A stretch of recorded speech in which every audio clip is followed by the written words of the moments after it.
Querido Hernán, buenas Hola, ¿qué noches. tal? ¿Cómo estás? ¿Cómo están? Saludos. Muy bien, ¿cómo estás tú? ¿Cómo va pasando la cuarentena por allá?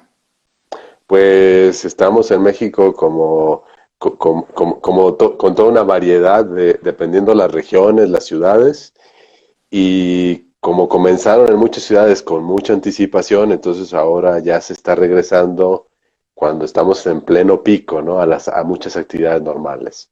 Yo ahorita estoy en el noviciado jesuita, aquí en Ciudad Guzmán, Jalisco, este, en el sur del estado de Jalisco, cerca de Guadalajara, visitando a los novicios porque ya urgía que empezara mis actividades en el campo de responsable de la formación, ¿no? Que ayuda al provincial en la parte de la formación. Entonces aquí estoy este, con los novicios en Ciudad Guzmán, que ahorita están en misa, y yo aquí con ustedes con muchísimo gusto otra vez. Bueno, querido, gracias por compartir con nosotros hoy. Gracias por compartir. En estos dos primeros episodios hemos abordado tantos temas de una manera tan interesante. Hemos revisado grandes elementos. El episodio Así anterior es. estuvo muy interesante, muy candente. Y yo quisiera que hoy abriéramos el diálogo, que la gente supiera que ya puede dejar sus preguntas de inmediato, por ahí alguna cosa que del episodio pasado no haya quedado tan claro, quieran volver a retomarlo, etcétera, etcétera. Pues nada, bienvenidos. Hernán, mira, te voy a contar una cosa Sí, personal, aquí como si estuviéramos solo tú y yo tomando café. Me acaba de escribir una persona cercana, una amiga sí. de hace muchos años, eh, tiene esta condición, ¿no? Bueno, no sé si llamarla condición, tuvo una situación con su esposo, se separó, y me acaba de llamar diciendo, mira, estoy en crisis, no sé si quiero ser católica, la iglesia me lastima porque ves que si yo inicio mi vida de pareja con otra persona, no puedo comulgar y para mí eso es tan importante, entonces estoy en crisis porque no sé si quedarme, no sé si irme porque esta situación me duele, me siento como apartada, como extraña. Te dejo este primero, o sea, esto es un tema de la vida real porque quedó un poco en el episodio anterior, lo dialogamos sobre Amor y Leticia. ¿Qué nos puedes decir sobre este tema? Porque también sé que muchos de los que están por ahí en redes sociales, que comparten conmigo este espacio, también me han hecho la misma pregunta. ¿Qué piensas tú? ¿Cómo abordarlo? ¿Con serenidad? ¿Con profundidad? ¿Qué nos puedes decir? Lo primero que me nace decir al escuchar a esta persona, yo le diría es, la iglesia lo ha repetido el Papa Francisco y está claro y está fundamentado desde Jesucristo, desde los evangelios. La iglesia es hospital de campo, no es hospital de batalla. Entonces, la iglesia no es la liga de la perfección, no es el club de la gente perfecta. Esto es hospital. Y el hospital no quiere decir un centro de concentración de enfermos, sino quiere decir un centro para recuperar la salud, para ayudar, para alimentar, para fortalecer, para recuperar. Entonces, eso es nuestra iglesia. Cuando nosotros empezamos la Eucaristía, a mí me gusta decir que arrancamos con el acto de contrición, ¿no? Con el yo pecador. Eso no es que nos estamos dando golpes de pecho diciendo, yo soy el peor de todos y ahí nos quedáramos. Lo que estamos diciendo es, hermanos, los que estamos aquí presentes, todos tenemos cola que nos pisen. Entonces es muy bonito el yo pecado, yo confieso ante ustedes, ante Dios Todopoderoso, ante ustedes hermanos, que he pecado mucho, de pensamiento, de palabras, de obra y de omisión, ¿no? Y entonces viene el mea culpa, que es reconocer esto. Porque entonces nos volteamos a ver todos y decimos, pues todos nos estamos dando golpe de pecho, pero no es vacío, ¿no? Sino que realmente reconocemos que los que estamos aquí reunidos somos los que somos, con nuestra historia, con nuestra realidad. Ahora, dicho esto, paso al tema. Eh, si un matrimonio que están casados y de pronto dicen, pues ya nos hartamos, los dos, esto ya nos aburrió, ¿no? A mí me tocó alguna vez celebrar bueno, presidir un matrimonio, ser testigo de un matrimonio, y la esposa a los 2 meses dijo, pues yo ya me aburrí, yo ya vi que esto no es para mí, ¿no? O sea, cuando está como una superficialidad, una cosa que no valora el sacramento, que no valora la importancia de lo que acaban de vivir. Y dicen, pues ya se acabó, nos separamos y cada quien por su lado, pues ya está. Pues eso no, ni siquiera esta gente se estará sintiendo mal ni estará viviendo la crisis que estará viviendo tu amiga cuando vive el fracaso de su proyecto de vida con una persona, ¿no?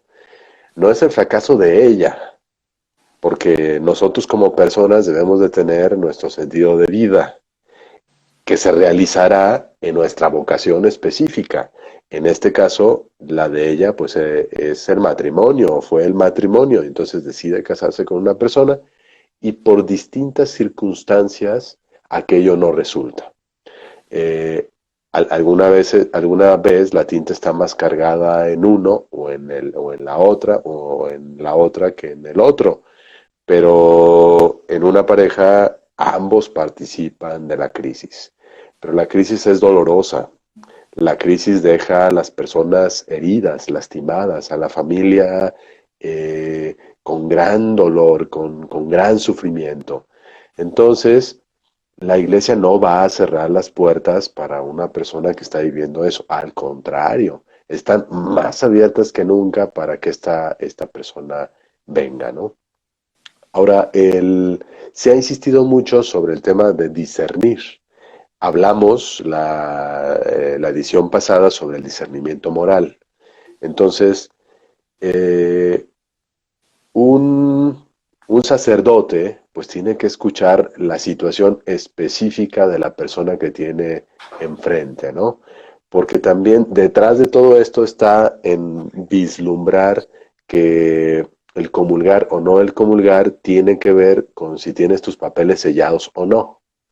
Entonces a lo mejor hay un matrimonio que están todos sus papeles reglamentados, bien selladitos, pero que ni se aman, que ni forman a sus hijos en la fe, que cada quien tiene su vida, se dan sus libertades, pero el domingo están en misa y van y comulgan.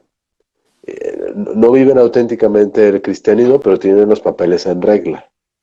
Eh, y luego nos encontramos matrimonios donde por alguna circunstancia muy dolorosa uno de los dos ha vivido un divorcio, encuentra a otra persona, se enamoran y construyen una familia.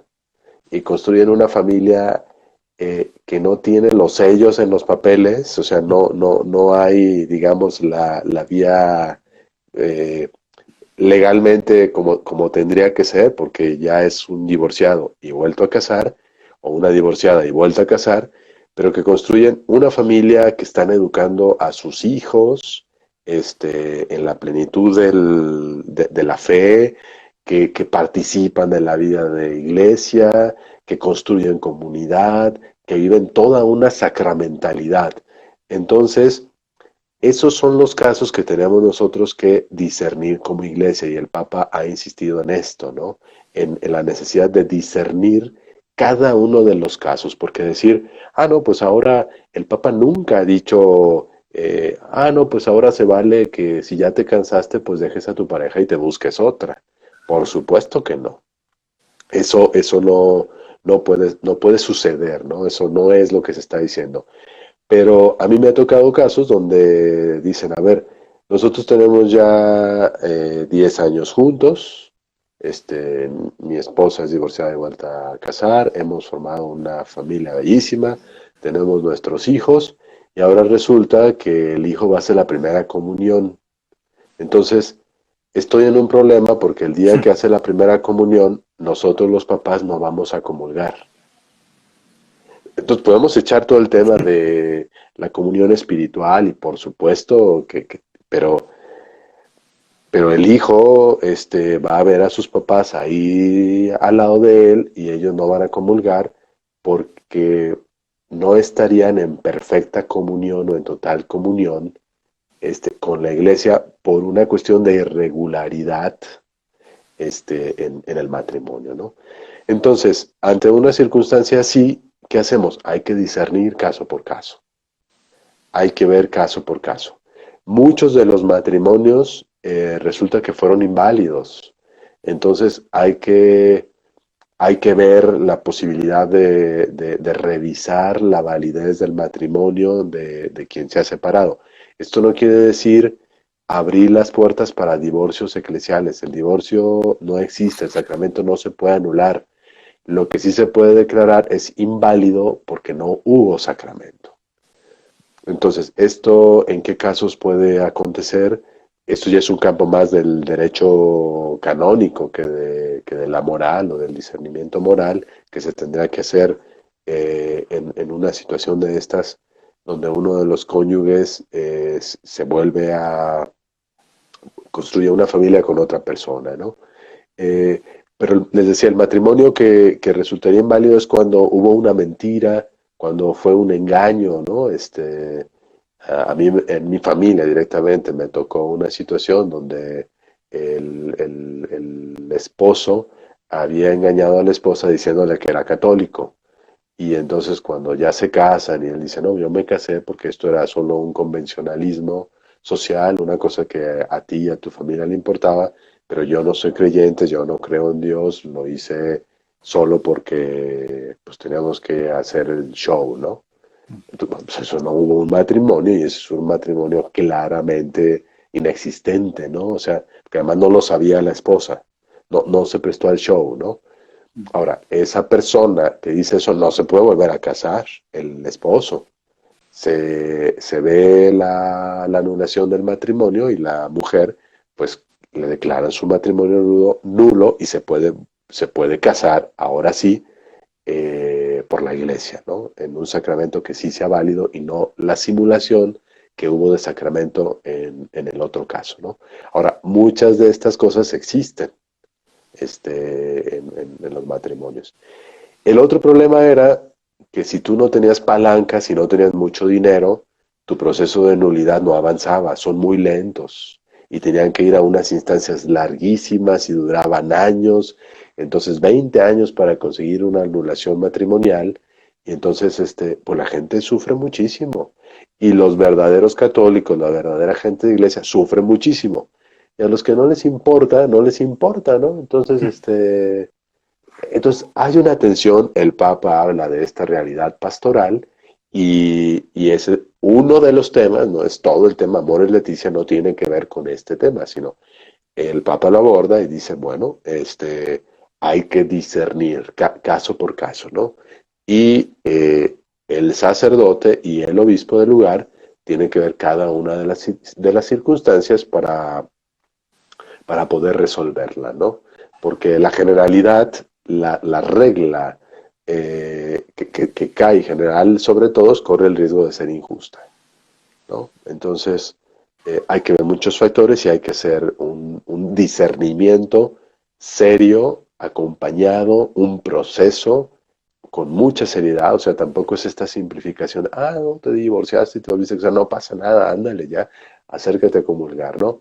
Pero decía, hay muchas cosas detrás, ¿no? La misma sacramentalidad, la misma idea que hay sobre comulgar, este, sobre la excomunión, o sea, ¿quiénes son los que están fuera de la iglesia? Pues la gente que no comulga con lo que promueve la iglesia, ¿no? Entonces, bueno, no sé si ayudé o confundí más, pero hay que discernirlo, hay que buscar las personas adecuadas para discernir esta situación, este, y recordar lo que ya decía también la vez pasada, la última instancia que tenemos de discernimiento es la propia conciencia. Entonces, en la conciencia nos tiene que quedar muy claro qué es lo que estamos invitados a hacer en tal o cual circunstancia. Muy bien, muy bien. Bueno, pero por ahí avanza todo el tema y es importante, por eso te hacía la pregunta, el situarnos, ¿no? En el discernimiento y en ese proceso, porque ya luego hemos caído también en tantas generalidades y aplicar reglas universales que luego no tienen ni son ni ton, no aplican. Por eso es tan Así es. importante el tema del discernimiento. Y creo que El tema del discernimiento también se aplica en situaciones más complejas, incluso más polémicas a nivel político y social. Por ejemplo, el caso del aborto, que es un tema que ha aparecido también en tantos lugares con tanta confrontación. Yo creo que ahí también debe aplicar el discernimiento. ¿Qué piensas tú sobre este tema? ¿Cómo lo ves? Mira, el discernimiento es un tema que aplica en toda la cotidianidad de nuestra vida. Y hace poquito contaba un amigo una situación muy complicada que, por ejemplo, se da en el campo de la seguridad, ¿no? Hoy y de la violencia que estamos experimentando. Y él me decía, ¿qué hago si yo fui testigo ocular de una situación de robo?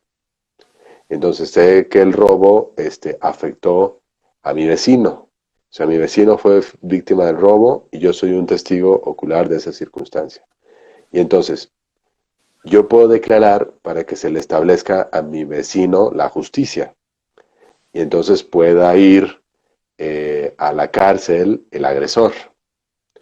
Pero yo sé también, porque soy testigo ocular de quién es el agresor, que al momento que yo lo denuncie, mi familia va a estar en riesgo, porque pertenece a una banda criminal que actúa en mi espacio y entonces, ¿qué hago?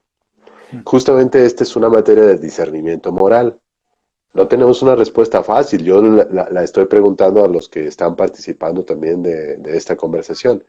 ¿Qué haríamos? Tenemos dos valores. El primer valor es, mi vecino fue víctima de un robo. Yo fui testigo del robo y le puedo ayudar a saber quién fue su agresor y establecer la justicia. Eso es un valor y es una cosa buena. Si yo hago eso, voy a poner en riesgo mi familia. Yo quiero proteger a mi familia. No es una imaginación, o sea, las probabilidades de que el agresor denunciado, que será uno, eh, se entere y en un sistema tan corrupto de esta denuncia pondrá en riesgo la vida de él y de su familia, la integridad de su familia. Entonces tenemos el valor de proteger a su familia y el valor de ayudar al vecino para que se establezca la justicia. ¿Qué debe hacer este hombre? Les pregunto, ¿no?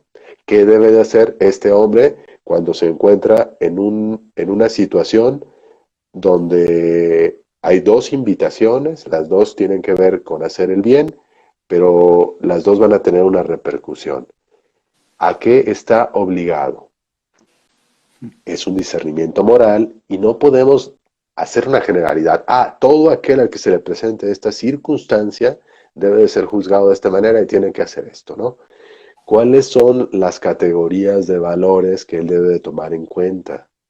Entrarían muchos criterios. A ver, en esta circunstancia, si tú denuncias, das la información, te vuelves testigo, se va a establecer la justicia o tu vecino va a recuperar qué es lo que le fue robado, para que valga la pena el riesgo que va a correr tu familia, puedes garantizar de alguna manera la protección de tu familia.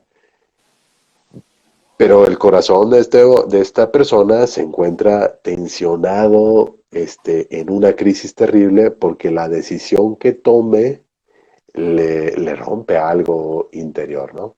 Entonces, esta es la complejidad que podemos aplicar a muchos otros temas. Entonces, el riesgo que tenemos es en hacer todo a tabla rasa, donde decimos, se aplica la ley igual para todos y entonces elaboramos. No denunciar un delito es un pecado. Y si tú no denuncias un delito, estás mal y debes de ser echado. O al revés, proteger a tu familia es el valor fundamental. Entonces tú puedes ver cualquier tipo de delito, pero tú tienes que proteger a tu familia y la protección de tu familia hace que seas insensible a cualquier tipo de injusticia de la que tú seas testigo. No debes de ponerte en riesgo bajo ninguna circunstancia. Eh, no podemos declarar una u otra como generalidad, ¿no? Obviamente. tendríamos que conocer más el caso, tenemos que oír más las historias, tenemos que ver más las salidas, tenemos que visualizar los horizontes para que este hombre pueda hacer su discernimiento personal en su conciencia y tomar una decisión.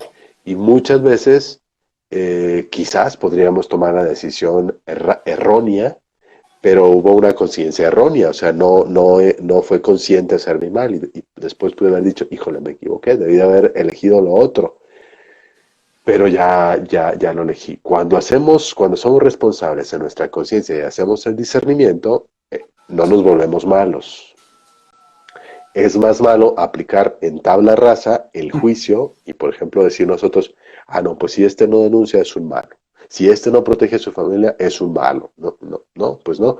Y esto que estoy poniendo en este ejemplo que parece simple, pero nos damos cuenta la complejidad que tiene y el dolor que tiene y las consecuencias que tiene una u otra, nos la podemos aplicar a cualquier tipo de circunstancia que nos encontremos, como cuando desconectar o no desconectar a un paciente, someter o no a tal o cual terapia, eh, juzgar a tal o cual persona por una situación, ¿no? Juzgar es muy complicado y nosotros no estamos llamados a juzgar, sino a dar elementos para que el otro haga su discernimiento en su conciencia y el que mira, el que tiene un juicio sobre nosotros es el Señor, ¿no? Y no es un juicio ajusticiador, sino es quien nos va a mirar cómo estamos caminando en esta búsqueda de hacer el bien que podemos hacer, el mayor bien que podemos hacer y evitar el mal, ¿no? Que es como, es una de las reglas de oro de la moral, ¿no? Buscar hacer el bien y buscar evitar el mal. Pues todo lo queremos, pero no es fácil cuando no queda claro qué es lo bueno y qué es lo malo. Bueno, por No ahí sé si, está. si fui claro. Me gusta muchísimo dialogar contigo sobre este tema, justamente porque, vuelvo y digo, creo que la tentación más frecuente que yo veo, al menos en redes sociales, por ejemplo, tú que andas mucho también por ahí, es Sí, esta, ¿no? Aplicar una ley universal, ¿no? Un sí, numeral de tal lugar, el numeral del otro lugar, porque el otro papa dijo tal cosa, y eso aplicárselo a un caso donde uno muchas veces no tiene ni idea qué es lo que hay detrás. O sea, así es, sí, esa es una preocupación realmente personal que tengo por toda la agresividad que veo en redes sociales de gente que dice que es seguidora de Jesús y que le cuesta ser samaritano, porque me gusta, el Papa Francisco en el mensaje a los medios de comunicación en el 2014 decía que la pedagogía del ser samaritano no era tanto que el otro se hiciera semejante a mí, ¿no? El samaritano no hace que el otro sea semejante a él, sino que él se hace semejante al herido.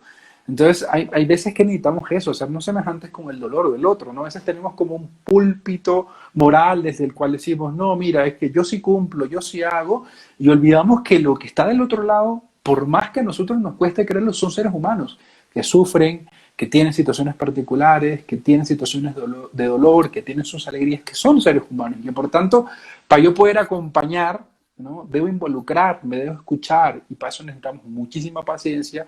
Es una de las cosas que yo creo que en estas conversaciones que hemos tenido contigo has aportado un montón, o sea, porque por ahí va, si no, terminábamos señalando a medio mundo sin conocer las historias detrás.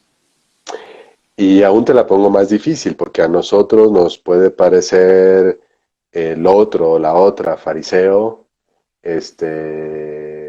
fanático, fundamentalista, y corremos el riesgo de convertirnos nosotros en eso mismo.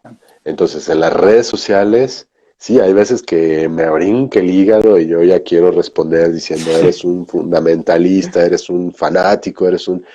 Y, o sea, el que emite el juicio Ya. pierde, ¿no? Entonces, es un ejercicio muy importante, pone la imagen del buen samaritano, lo que tenemos que hacer es ser testigos. Entonces, evitemos enjuiciar, es muy difícil, ¿no? Es muy difícil, porque las pasiones y en las redes sociales se despiertan las pasiones. Yo digo muy frecuentemente que en las redes sociales nos atrevemos a decir cosas que nunca diríamos al otro mirándolo a los ojos.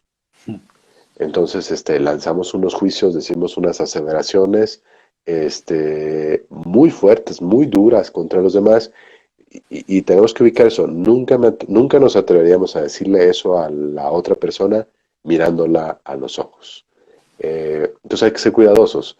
De evitar los juicios, evitar los juicios. Es difícil, pero el que enjuicia pierde. Sí, de acuerdo contigo. ¿Sabes que le preguntaba, perdón, le leía o la hizo hace unos días a su hermano? Y una de las cosas que me hacía, o sea, como que me hacía mucha resonancia en lo que escribía, es que tenemos la tentación de ubicar a la persona humana como con una sola categoría, sin entender que el ser humano es su religión, es su raza, es su cultura. Sí, yo me imagino que tal cual como pasa en Panamá, pasará en México, ¿no? Una zona tiene una manera de ser, la otra tiene otra, maneras de hablar particular. O sea, el ser humano no solo es una cosa, como, no, eres esto, eres el pecado, pero espérate, el ser humano está compuesto por otras realidades y necesitamos también, ¿no? Me parece a mí ese giro antropológico, ¿no? Descubrir que el ser humano está compuesto también de otros elementos y no solo es eso, porque, ¿no? El juicio, ¿no? Que yo descubro muchas veces es ese, ¿no? Eres esto, y como que si el ser humano, ¿no? Como si esa persona no pudiera ser otra cosa. O sea, solo es eso y no tiene nada de bondad, no tiene nada de bueno y no tiene otras partes de su vida en las que las cosas le están viendo bien. Y creo que eso también es importante a propósito de este tema de los juicios, ¿no? Porque además lo repetimos mucho, ¿no? Pero cuando es con nosotros, ¿no? No, no me juzgue, Dios es el único que me puede juzgar, pero cuando es el otro, ¿no? Ahí sí se activan todas las alarmas y no lanzamos ya el juicio directamente. Bueno, hablando de esto, otro tema que juega mucho justamente en todo esto que hemos venido hablando, en el discernimiento y demás, me parece a mí que es Sí. la categoría de gracia. Y al menos yo entiendo o veo en el discurso de lo que yo tengo cerca, ¿no? Grupos de jóvenes de parroquia, que a veces se ve la gracia como un regalo, ¿no? Que se te da cuando haces tal cosa. Otros lo ven como la presencia misma de Dios dándose, pero juegan también esas polaridades, ¿no? Esas posiciones, ¿no? De tú no estás en gracia porque tal cosa. ¿Cómo juega la gracia también en este diálogo y en esto que venimos elaborando? Pues cuando la gracia es regalo, la gracia es don. Y en el momento en el que he tenido que ganarme el regalo, ya no es regalo, es una paga a algo que hice, ¿no? Eh, y volvemos otra vez a algo que fue uno de los temas con los que comenzamos, las imágenes que tenemos nosotros de Dios, van estructurando mucho también este tema de la gracia. Y el gusto o fascinación que tenemos por enjuiciar a los demás para ir declarando quién es un desgraciado y quién sí está en gracia, pero que más bien corresponde a nuestros propios criterios o a nuestras propias filias y fobias, y desde ahí vamos clasificando a los demás.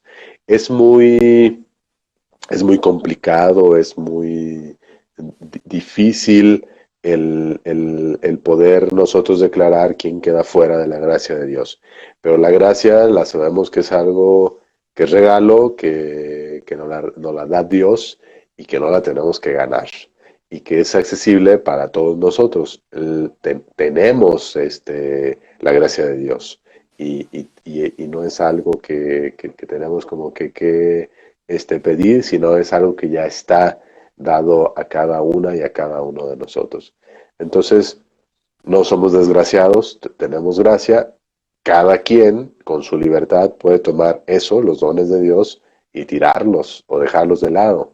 Eh, Somos libres y ahí podríamos vernos como desgraciados cuando hacemos a un lado la gracia y queremos o optamos por vivir en la oscuridad, en la lejanía, en el encierro, lejos de Dios.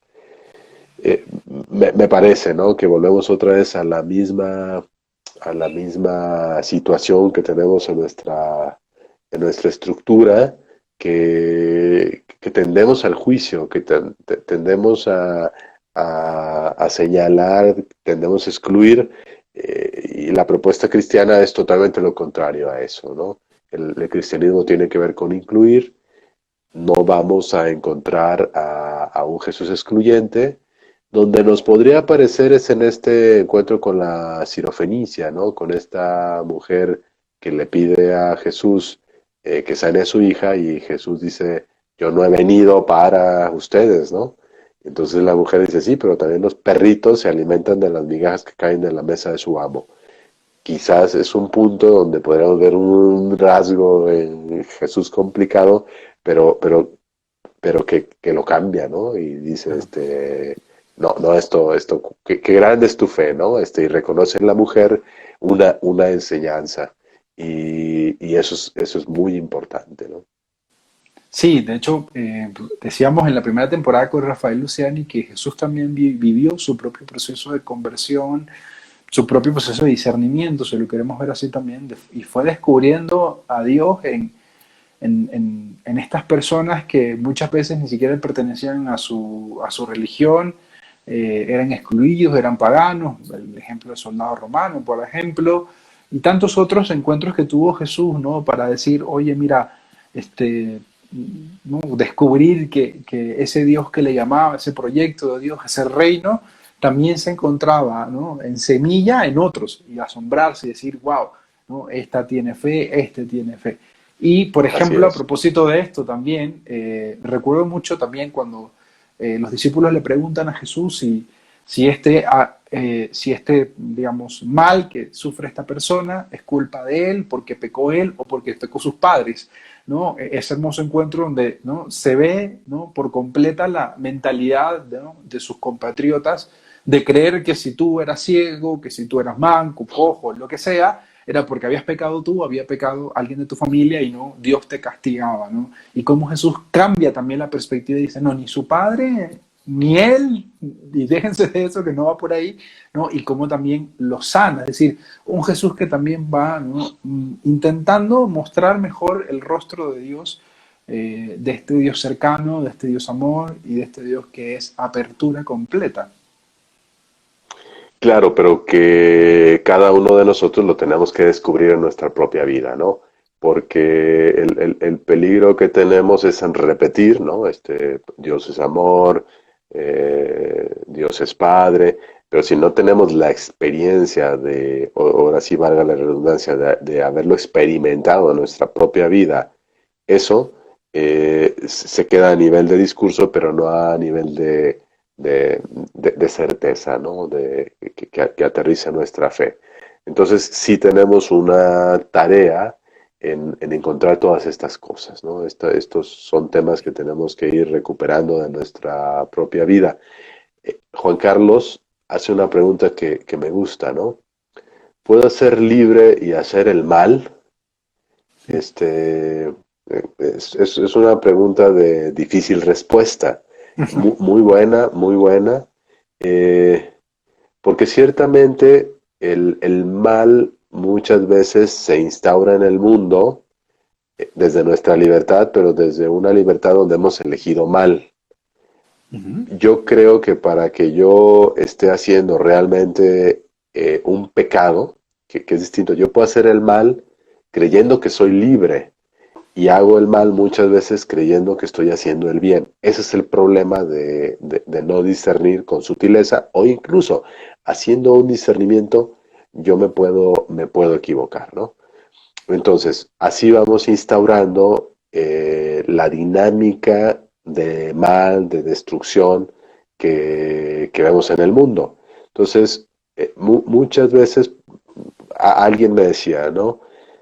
Si nosotros, por ejemplo, se puso de moda el tema del plástico, que hay que estar en contra del plástico porque las islas de plástico y entonces el plástico es el enemigo, dejemos el plástico y entonces somos unos enemigos del plástico. Y alguien puede llevar esto al extremo y decir, yo ya no voy a usar absolutamente ninguna cosa plástica en mi vida bueno, esa persona creyendo que está salvando el mundo, que está haciendo el bien, puede empezar a ser violento contra los que consumen el plástico. Entonces se encuentra alguien que lleva su, su lonchera donde mete su lunch, y es de plástico, y entonces lo ve, eres un usuario del plástico, y lo agrede, lo descalifica, lo juzga, Entonces, creyendo que hacer el bien puede entrar en unas dinámicas de generar el mal hacia otra persona solamente porque el otro no está viviendo lo que él vive. Alguien que sabe de estas cosas ecológicas también me decía, si quitáramos los plásticos en absoluto del mundo, generaríamos mucho más basura, porque el plástico es un material resistente, lavable, el buen plástico. Entonces, el plástico malo es el plástico de usarlo una sola vez. Entonces, y claro, empezó esta moda, entonces los supermercados empezaron a vender telitas de cebolla casi como bolsas plásticas que hay que tirarlas. Entonces empiezas a generar más basura. Con todo esto que estoy diciendo a propósito del ejemplo del plástico, es decir, yo puedo desde un supuesto discernimiento, desde un discernimiento sin mucha información, sin mucha fundamentación, hacer una elección y echarme adelante. Es decir, yo ya decidí que el planeta está en crisis por el plástico y soy un enemigo del plástico. Si no sigo abierto para incorporar más información, para incorporar los discursos de los otros, para ver los casos, para ver las circunstancias, puedo empezar a hacer el mal, creyendo que estoy haciendo un bien, ¿no? Ahora, vuelvo a la pregunta esta tan provocadora de Juan Carlos. ¿Puedo ser libre y hacer el mal? Quien verdaderamente en conciencia está actuando el mal, no es una persona libre. Normalmente ese mal está surgiendo, le llamamos el pecado raíz, desde un miedo, desde una herida, desde una frustración muy fuerte, desde algo muy profundo que le fue infringido y desde donde está brotando su decisión de hacer el mal. Y esta persona no será libre. El pecador es el que dice, yo tengo toda la libertad del mundo, tengo todas las opciones del mundo en mis manos y yo elijo hacer el mal y destruir. En conciencia y en plena libertad, quiero destruir y dañar al otro. Quiero destruir y dañar la naturaleza. Ese es un malvado y esa es una persona que está viviendo un infierno. Y es un condenado, ¿no? Porque está haciendo una opción libre. Ahora, ¿quién llega a este nivel? No sé, ¿no? O sea, necesitas llegar a un punto de descomposición y de ruptura terrible para llegar a esto, ¿no? Entonces, bueno, esta pregunta me gustaría que no la lleváramos, ¿no? Pues, a ver, en mi vida estoy siendo libre, pues ser libre implica que realmente me conozca y conozca mis circunstancias, que conozca las circunstancias de los otros y los conozca. O sea, eso tendría que tener un nivel de libertad, ¿no? Que tenga un nivel de, pues de salud más o menos suficiente, ¿no? Heridas no tan, pues eso sería una persona libre. Entonces, normalmente yo creo que el mal que hacemos tiene que ver con estas cosas que nos han infringido la historia a otros. No justifica, ¿eh? O sea, tampoco justifica el pecado, los errores que hacemos. Pero nos ayudan a entender también el mal que se puede estar ejecutando en la creación.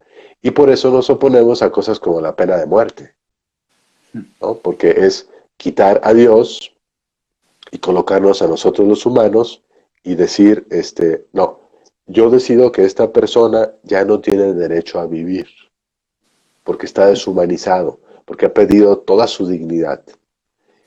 Eso es muy fuerte, porque yo no tengo la capacidad de saber toda la historia, de conocer todas sus heridas, de ubicar su conciencia, o acabo de terminar un libro sobre teología y neurociencias, ¿no? Hay aspectos neurológicos que pueden estar ocasionando en el otro una serie de circunstancias, situaciones que en medio de un delirio, de un trastorno psiquiátrico, puede establecer el mal, puede hacer el mal. Entonces, la pena de muerte, justamente por eso el Papa Francisco ya la sacó del catecismo, diciendo, bajo ninguna circunstancia la Iglesia ve como opción la pena de muerte, ¿no? Sí, y es muy interesante porque, bueno, creo que hoy la conversación ha girado en torno a este tema tan importante. Me gusta muchísimo ver series de crímenes, me encanta. Mi pareja es psicóloga forense, entonces dialogamos con ella sobre el perfil criminal y todo lo demás. Y bueno, yo soy un fanático del tema y lo que uno va descubriendo en la gran mayoría de los casos es que hay historias de dolor detrás. Que esa Claro. persona no se paró un día y dijo voy a ser malo, sino que tuvo heridas, situaciones familiares, personales, económicas, políticas, sociales, que todo eso terminó influyendo en su opción, ¿no? No era libre precisamente porque no podía optar por otra cosa que vivir la desgracia que le tocó vivir. O sea, Y que no no lo pudo. justifica, que no lo justifica y no lo exime de culpas, de responsabilidad y de pagar la injusticia que cometió, ¿no? O sea, no queda eximida de No, no, responsabilidad, pero también sí queda beneficiario de la misericordia. seguro, seguro. Cuando nos damos cuenta de esta otra dimensión, entonces decimos, este hombre o esta mujer, esta persona que ha cometido un crimen, tiene que responder porque tiene una responsabilidad, no la exime esta Ah, cosa de fondo, pero sí le coloca a pesar de haber hecho un crimen, no le vuelve a un criminal, sino ah, sigue siendo persona y sigue siendo realidad abierta con posibilidad de conversión. La pena de muerte es decidir que la persona ya perdió su dignidad de persona, ya no tiene nivel de persona y entonces la sociedad la puede aniquilar. de hecho, esa es una de las grandes críticas, no sé si estás de acuerdo conmigo, ¿no? A todo el tema del sistema penitenciario, ¿no? Que en muchos casos, más que restituir a la persona, que permitirle que pueda, ¿no? Explorar y crecer Sí, como ser humano, terminan es metiéndolos también en otro sistema sí, peor, ¿no? De violencia digamos, rectificarlo, ¿no? En ese mismo sistema, ¿no? De violencia que ya había vivido fuera, ¿no? Y eso todavía también hay que repensarlo hoy, ¿no? ¿Cómo hacemos y cómo no nos olvidamos de esas personas? Porque también, ¿no? Pueden vivir un proceso, pero en muchos casos lo que termina siendo, ¿no? Eso es un caldo de cultivo para que se siga, digamos, sosteniendo una posición de criminalidad o de pecado, como lo quieras decir, ¿no? De no poder salir así de ahí. es. Sí, sí. Mira, por aquí Cecilia. Ah, bueno, dale, Sí, dime. sí, no, dale tú. Mira, es que Cecilia López preguntaba, ¿tengo derecho en mi libertad a el juzgar la vida de los demás? Yo quiero responder eso y a ver qué piensas tú. Yo creo que todos podemos dar opiniones, o sea, tú puedes opinar que tal persona es o no es lo que tú piensas que sea. Las redes sociales, que de lo que hemos venido ¿Por, hablando hoy, también es un lugar para opinar. Dime si vas a decir algo. por qué? ¿Por qué? ¿Por qué tenemos derecho a opinar sobre los demás? No, no, yo digo que tú puedes, o sea, no digo que sea un derecho, digo, tú puedes Ah, opinar lo que tú quieras, o sea, es decir, tú tienes tu espacio, tú opinas. Lo que yo no creo, ¿no? Es que tú al final tengas derecho de poder decir que esa persona, por hablar en lenguaje cristiano católico, se condena o no. O sea, no creo que nadie, ¿no? tenga hoy derecho por poder decir eso, no sé, no creo, o sea, fíjate que colocas un punto interesante. Yo tengo derecho y puedo expresar mis opiniones respecto a circunstancias, respecto a decisiones. Entonces yo puedo decir, me parece que la decisión de esta persona ha sido criminal. Es un crimen esto que está haciendo, pero yo no tengo derecho a decir, eres un criminal, ¿no? eres un, o sea, perdiste, o sea, y yo creo que en las redes sociales tenemos que ser muy cuidadosos, ¿no? Una cosa es el juicio al acto que no elimina que no va a la persona, ¿no? Entonces yo puedo decir, esto es una mentira, esto me parece a mí que es un robo, esto es un abuso, esto es un crimen, yo lo puedo decir, pero lo que yo no tengo derecho a decir, eres un criminal, eres un desgraciado, eres una basura, y yo creo que eso nos podría ayudar mucho Uf, a la vida en las redes sociales, ¿no? ¿Quién te da a ti para instituirte juez de la persona, ¿no? O calificarlo? Eso no es nuestro campo, ¿no? No lo podemos hacer. Externar sí, tenemos un derecho a expresar nuestras opiniones sobre los actos que no, que no califican ni clausuran a las personas un acto, ¿no? O una circunstancia. Sí, claro, la Esto persona es un no. asesinato, cierto, te hizo asesino el haber cometido el asesinato, pero es mejor decir, me parece una mentira lo que estás diciendo, a decirte mentiroso. Cuando yo te digo mentiroso, ya entré a otro nivel, ¿no? Entré a otro nivel mucho más fuerte. Oye, la cosa está interesante porque tocará entonces estar muy a las pilas, porque en nuestro lenguaje se confunden estos dos elementos, ¿no? El del opinar, el decir me parece, y el del juicio directo a la persona, ¿no?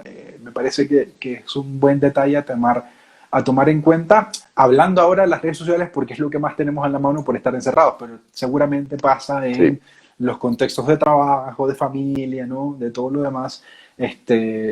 Yo creo que debe quedar muy claro que el juicio es de Dios y solo Dios sabe, ¿no? Solo Dios puede ver los corazones y de ahí, ¿no? Vislumbrar, ¿no? Más allá de lo que nosotros podemos ver, ¿no? ¿Qué hacemos con este tema de la corrección fraterna? Aprovechando que Maribel lo pone por aquí. ¿Cómo interpretarlo, ¿no? Poniendo en juego estas dos cosas que hemos dicho. ¿Qué piensas? claro, porque yo también tengo una responsabilidad de mis hermanos. Entonces, yo puedo ver un acto, una circunstancia que el otro está cometiendo, que el otro está haciendo y que está lastimando, que está dañando, que está generando el mal. Entonces, si yo no corrijo al otro, le señalo su acto, incurro también en cierta omisión. Ahora, ahí entramos al tema con el que iniciábamos, ¿no? El ejemplo de la denuncia. Eh, no puedo yo llegar en todas las circunstancias y decirle, señor, señor, usted que tiene la metralleta en la mano, sería bueno que me va a disparar, ¿no? O sea, tenemos que discernir también, tenemos que discernir muchas circunstancias para poder hacer esto. Pero con nuestro círculo de amistades, con nuestro círculo de familia, pues sí tenemos un compromiso con la gente que amamos de señalar con fraternidad, con deseo de construir, con una crítica propositiva, al otro una circunstancia donde yo sea muy claro, a mí me parece que esto que estás haciendo puede ser incorrecto, por las siguientes razones. Estoy obligado a dar las razones. Eso es la corrección fraterna, ¿no? Y que a mí me tiene que quedar muy claro que me estoy acercando al otro con el deseo de construir. Y es muy distinto a que yo me pare y diga, fíjense todos ustedes que acabo de dar cuenta de las acciones nefastas que está haciendo ya lo eliminé, ya lo destruí, ¿no? En público. Y alguien herido y exhibido pues se le va a complicar mucho más el darse cuenta, ¿no? Porque lo estoy exhibiendo. Entonces tenemos que ser muy cuidadosos con la corrección fraterna. Tiene que haber una base también de afecto. Yo no puedo llegar con cualquier persona que acabo de conocer y decirle una cosa así o corregirlo, ¿no? Y tener mucho cuidado con los consejos. Yo creo que también tenemos una fascinación por aconsejar lo que debes de hacer, lo que tú tienes que Eso. hacer. Otra vez, ¿no? Si no conocemos nosotros todas las circunstancias, se vuelve muy complejo, ¿no? Aconsejar es como colocarte en una posición, dices, yo sé, tú no sabes, y entonces te voy a decir qué tienes que hacer porque yo sí sé y tú no sabes. Y eso ya es violento. Entonces hay que ser muy cuidadosos, tiene que haber unos presupuestos de mucha confianza, de mucho afecto, para que yo pueda aconsejar, pueda sugerir bueno, ser muy cuidadosos en decir, a mí me parece, yo creo que podría ser, te puedo decir lo que opino, eh, casos, ¿no? Casos muy particulares y ver el nivel de afecto que hay con las otras personas para atraerte a esta cosa de la corrección fraterna. Eso me gusta porque justamente volvemos al punto de la cercanía, ¿no? Este Sí, samaritano descubre que esta persona está herida porque se acerca, no supone desde la distancia qué necesita, sino que acercándose descubre que está herido y lo cura. Cuando lo cura descubre así que es. con eso no va a bastar, que toca llevarlo a otro lugar y entonces lo sube al caballo y lo lleva. Cuando llega al lugar descubre que con un par de días no va a ser necesario y entonces paga extra. Esa cercanía que nos permite tener perspectiva para poder, ¿no?, acompañar a la gente, porque a veces esa corrección fraterna de la que hablaba Maribel no se vuelve justamente lo que hemos dicho, ¿no? Tú tienes que hacer, tú tienes que hacer, tú tienes que hacer, y no el, ven, ¿qué está pasando contigo? ¿Qué hay algo detrás, qué hay detrás de eso? Me parece, yo sugiero, te invito, ¿no? Esas palabras que podrían, ¿no? Desde una pastoral más humana y más fraterna, ¿no? Porque corrección fraterna y solo se quedan con corrección, lo de fraterna a veces como que lo olvidan, ¿no? Entonces Sí, lo sí, importante es sí, que el sí, otro sí, quede humillado, lo importante es que el otro se dé sí, cuenta que es un pecador y yo como muy buen juez, yo quedar bien de que yo me di cuenta y lo corregí, porque aquí dice que hay que corregir. No, es fraterno y la fraternidad implica relación, implica cercanía, ¿no? Implica todos estos temas. Bueno, así Hernán, ya es. se está acabando el tiempo, ya ves que esto en Instagram es súper rápido. Les recuerdo a todos que el último episodio de esta tercera temporada con Hernán Quesada va a ser el próximo lunes a las 19 horas de Colombia. Los esperamos para el cierre de esta temporada donde hemos hablado de tantos temas tan interesantes. Luego nos tomaremos un tiempo de descanso y volveremos con la siguiente temporada. Para finalizar, Hernán, te preguntan un tema que justo estuvo en la palestra pública, por decirlo de una manera, en estos días, ¿no? Sí. ¿Cómo crees tú que debemos cómo nos debemos parar nosotros los cristianos, los católicos, los seguidores de Jesús, frente a temas tan de frontera, porque son de frontera, como el tema de la diversidad de género, el tema del feminismo, Black Lives Matters, cómo posicionarnos? Sé que obviamente debería haber un discernimiento, pero ¿qué podrías darnos? ¿Alguna clave sobre estos temas que son de frontera, que son polémicos, que las redes sociales pones un tweet sobre el tema y ya hay 50 a favor, 50 en contra? Nosotros como católicos, como seguidores de Jesús, ¿no? ¿Cómo posicionarnos frente a estos temas? ¿Qué piensas? Pues yo creo que tenemos que posicionarnos en la vida cada uno de nosotros, tratando de vivir de la mejor manera que podemos nuestro propio cristianismo y tratar de ser eh, presencia, rostro de Dios para los demás aquí en la tierra. Y eso es lo que nos tiene que ocupar, eso es lo que nos tiene que mover y eso es en lo que tenemos que trabajar principalmente. Ahora, cuando yo veo una situación de injusticia, de exclusión, de violencia hacia cualquier persona que esté cerca de mí, pues yo voy a buscar acogerla, defenderla, cuidarla, estar de su lado.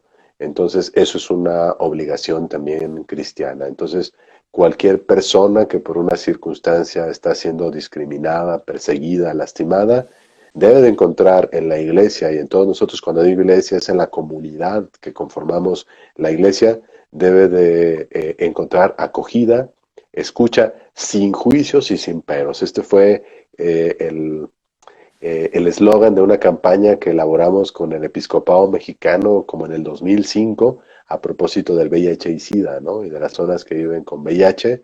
Y era, la iglesia, estamos llamados a, sin culpas y sin peros, incluir, cuidar, acompañar, orar y acoger a todas las personas que lo necesitan, ¿no?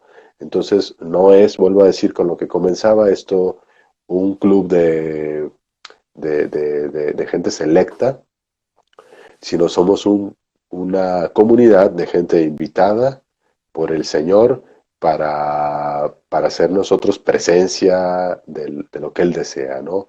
Y eso es la justicia para todas y para todos y que todos estemos bien y que todos estemos muy felices. No juzgar, y sí acompañar y sí acoger a todas las personas. Yo creo que eso es el espacio en donde se debe de jugar nuestro discernimiento ante cualquier tema, ante cualquier persona. Y otra vez, esta persona pues está planteando una ideología feminista, unas ideas feministas, puedo discutir sus ideas, pero nunca eliminar a la persona, ¿no? Entonces, como tú estás diciendo esto, entonces tú estás echada y eres mi enemiga y voy contra ti. Esto no es un partido de fútbol. Yo detesto los pañuelitos perdón, pero o sea, esto del pañuelito azul o el pañuelito verde y entonces ya define absolutamente a la persona si trae el pañuelo verde o trae el pañuelo azul. Me parece una simplicidad, un infantilismo que no debe de funcionar, ¿no? No nos podemos reducir a un color. Somos personas, hijas e hijos de Dios, y también una idea, una posición no define a toda la persona y tenemos que dialogar. Los cristianos tenemos que dialogar, tenemos que escuchar y tenemos que evitar las polarizaciones. Eso no es propio de nosotros. Muy bien, muy bien. Yo creo que eh, para concluir con tu respuesta, que es una pregunta de Priscila, yo creo que también ha jugado mucho, por lo menos para mi generación, ¿no? Ha jugado mucho el de esos temas no se puede hablar o de esos temas no se habla dentro de la iglesia. Y hay como si no, como si esos temas fueran prohibidos y luego tú terminas desconociendo que hay teología feminista. Por poner un ejemplo, ¿no? Que hay mujeres que dentro de la iglesia han querido abordar la teología desde esta posición y han salido cosas muy interesantes y muy buenas y que han dado muy buenos frutos, pero ya entonces todo lo feminista se etiqueta como de alguna manera, por poner un ejemplo que pasa con todos los temas. Creo que también es importante que nos aproximemos, que en ese diálogo, ¿no?, constructivo podamos ver cuáles son las posiciones en fondo del otro y desde ahí construir, ¿no?, ver posibilidades de Así diálogo. es, así es. Bueno, Hernán, Hay nos queda un teología, hay minuto. teología. Nos queda un minuto más para cerrar. Hay teología, como tú decías, de estos temas. La teología queer, por ejemplo, también es otra teología que está por ahí, que ha hecho también un trabajo muy interesante. Mira, a lo mejor estoy fuera de foco, fuera de moda, pero a mí me parece que hay teología. Y la teología la hacemos hombres y mujeres y tratamos de abordar la complejidad del mundo. Entonces, yo creo personalmente, he tratado de entender el mundo no como un círculo, como un cuadrado, ni como nada reducido, sino como una realidad muy poliédrica, con distintos aspectos. Entonces, en la medida que yo parcializo mi visión desde un solo ángulo, voy a reducir la realidad. Entonces, a mí me gusta decir, hay teología que tiene que abordar toda la complejidad del ser humano y la teología la tenemos que hacer hombres y mujeres juntos en diálogo abordando esta realidad compleja. Y ya decir, yo soy teólogo de esto, yo intento hacer teología, intento pensar y intento ser un buen cristiano y basta, ¿no? Bueno, Hernán, gracias por este episodio.